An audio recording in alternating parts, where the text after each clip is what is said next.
So ever feel like no matter how clean you eat or how often you move, fat just clings onto certain parts of your body and refuses to come off? Now, it may not be because what you're currently doing is not working or that your body is broken, but because there are two hormones that are working behind the scenes. And unless you learn to control them, it doesn't matter how many salads you eat or how many steps you hit. Fat loss will always feel like a war. But today I want to give you the playbook to win that war, to understand what's happening inside your body, and to finally flip the switch so you can start burning fat much more easily. So we've been taught that fat loss is just math, calories in versus calories out. And while that's technically true, the calories out part is heavily influenced by your hormones, especially two of them: insulin and cortisol. You can think of these like thermostats in your body. If they're set too high, then your body can go further towards storing more fat. Even if you're doing everything right and you're in a constant calorie deficit, your body may find it harder to burn that fat. So let's talk about the first one, which is insulin. So insulin has different roles in the body, but one of the key roles is that it inhibits fat breakdown. When insulin levels are spiked and high all day long, not only does it promote fat storage, but it also inhibits the body's ability to access and utilize stored fat for energy. The way I like to think of this is like a lock on a fridge, and the food inside of the fridge is the fat. So when insulin levels are low, the fridge is unlocked, making it easy to access the food.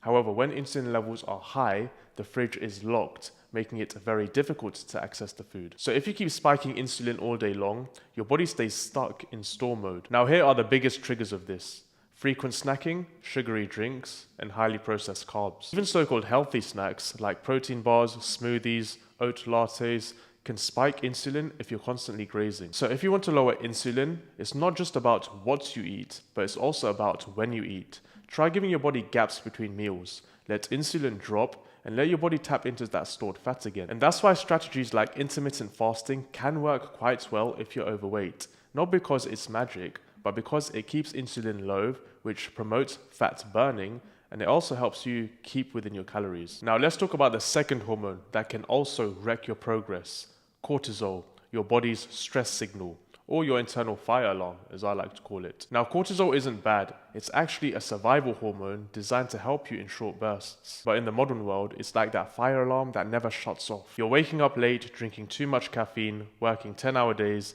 doom scrolling before bed, sleeping 5 hours, and then wondering why your body's stuck. So cortisol has a few key roles in the body, but the main one is that it raises your blood sugar, which in turn spikes insulin again. Cortisol can also stimulate the formation of new fat cells and promote fat storage in the abdominal region. This type of fat accumulation, known as visceral fat, is particularly concerning as it's linked to increased risks of cardiovascular disease, type 2 diabetes, and certain cancers. An indirect impact of cortisol is that it increases appetite and makes high-calorie foods more appealing. This can lead to increased consumption of calorie-rich foods, further contributing to weight gain. For example, stress-related eating, where people turn to food for comfort. So having constantly elevated levels of both insulin and cortisol while trying to lose fat is just going to wreck your progress and make it 10 times harder for you to actually lose the fat. So do you really want these two hormones that you can actually control to prevent you from reaching your goal after months of hard work? I'm guessing you don't and want to make it easy for yourself to burn fat.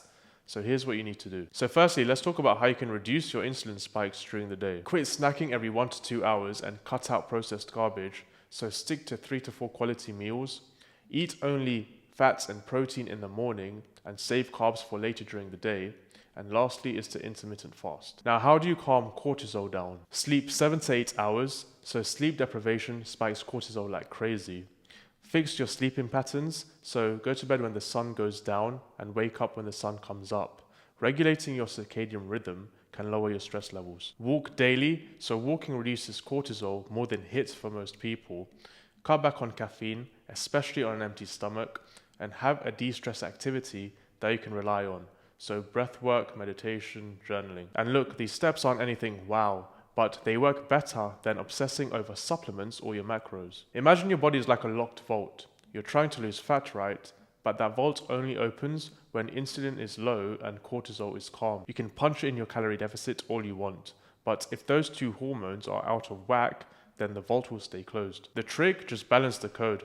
control both insulin and cortisol using the steps that I've talked about in this video. And that's how you'll open the vault and start losing the fat. So look, if you've been struggling for months or for years and nothing seems to be working, then try controlling both your cortisol and insulin levels, keep them low, and I guarantee you'll start seeing results faster than you expected. Guys, hope this video helped, and comment down below what's one small change you're going to make today to calm your hormones. And don't forget to like this video and subscribe down to my channel if you haven't already, and hit the bell notification because I release a video every single week and you don't want to miss them. And once you've took action on all of these steps I talked about in this video, then go watch this video next. It's how to lose 2 pounds of fat per week. It's easier than you think.